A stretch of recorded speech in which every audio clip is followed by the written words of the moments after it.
ಈ ದಿನ ನಾವು ಚಿಕ್ಕಬಳ್ಳಾಪುರದ ಬಳಿ ಇರುವಂತಹ ಇಶಾ ಫೌಂಡೇಶನ್ ಅವರ ಆದಿಯೋಗಿ ಸದ್ಗುರು ಸಾನ್ನಿಧ್ಯದಲ್ಲಿದ್ದೀವಿ. ಇದೊಂದು ಎಂತ ಮಾನವನ ಅಥವಾ ಯೋಗಿಯ ಮರು ಸೃಷ್ಟಿಯ ಒಂದು ಪ್ರತೀಕ ಅಂತ ಹೇಳಿದ್ರೆ ತಪ್ಪಾಗಲಾರದು.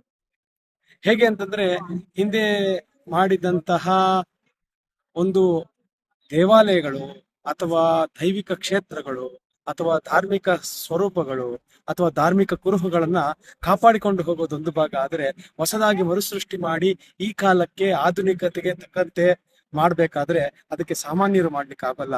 ಅದಕ್ಕೇನಿದ್ರು ಜಗ್ಗಿ ವಾಸುದೇವರಂತಹ ಒಬ್ಬ ಪುರುಷರೇ ಆಗ್ಬೇಕು, ಮಹಾಪುರುಷರಾಗ್ಬೇಕು ಅಂತ ಅನ್ಸುತ್ತೆ. ಹಾಗಾಗಿ ಒಂದು ದೈವಿಕ ಸಾಮ್ರಾಜ್ಯದ ನಿರ್ಮಾಣದಲ್ಲಿ ಇದೊಂದು ದೊಡ್ಡದಾದಂತಹ ಹೆಜ್ಜೆ ಆಗಿದೆ.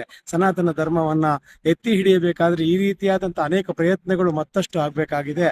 ನಮ್ಮಲ್ಲಿ ಇರುವಂತಹ ಅನೇಕ ಧಾರ್ಮಿಕ ಗುರುಗಳು, ಧಾರ್ಮಿಕ ವಿಚಾರಗಳನ್ನ ಹಂಚುವಂತಹ ಜನ ಈ ಒಂದು ಧಾರ್ಮಿಕ ಸ್ಥಳಗಳನ್ನ ನಾವು ರಕ್ಷಣೆ ಮಾಡೋದ್ರ ಜೊತೆಗೆ ಧಾರ್ಮಿಕವಾಗಿ ನಡ್ಕೊಳ್ಳುವಂತಹ ರೀತಿಯನ್ನ ಜನಗಳಿಗೆ ತಿಳಿಸ್ಕೊಡ್ಬೇಕಾಗತ್ತೆ.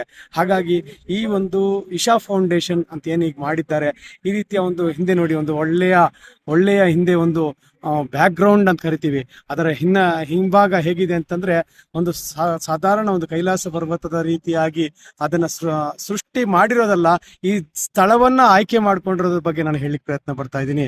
ಆ ಆದಿಯೋಗಿಯ ಸ್ವರೂಪವನ್ನ ಜನಸಾಮಾನ್ಯರಿಗೆ ತೋರಿಸ್ಲಿಕ್ಕೆ ಪ್ರಯತ್ನ ಪಡ್ತಾ ಇರುವಂತಹ ಒಂದು ಆಲೋಚನೆ, ಅದು ಎಲ್ಲರಿಗೂ ಸಾಧ್ಯವಾಗದು, ಒಬ್ಬ ಯೋಗಿಗೆ ಮಾತ್ರ ಸಾಧ್ಯ ಅಂತ ಹೇಳಲಿಕ್ಕೆ ಇದು ಪ್ರತೀಕವಾಗಿದೆ. ಹಾಗಾಗಿ ಆದಷ್ಟು ಜನ ಈ ಒಂದು ಸ್ಥಳಕ್ಕೆ ಭೇಟಿಯನ್ನು ಕೊಟ್ಟು ಸನಾತನ ಧರ್ಮದಲ್ಲಿ, ಸನಾತನ ಒಂದು ಏನು ಸಂಸ್ಕೃತಿಯಲ್ಲಿರುವಂತಹ ಕೆಲವೊಂದು ಮಾದರಿಗಳನ್ನ ನಾವು ಇಲ್ಲಿ ಕಾಣಬಹುದಾಗಿದೆ, ಅದರ ಬಗ್ಗೆ ತಿಳ್ಕೊಳ್ಬಹುದಾಗಿದೆ.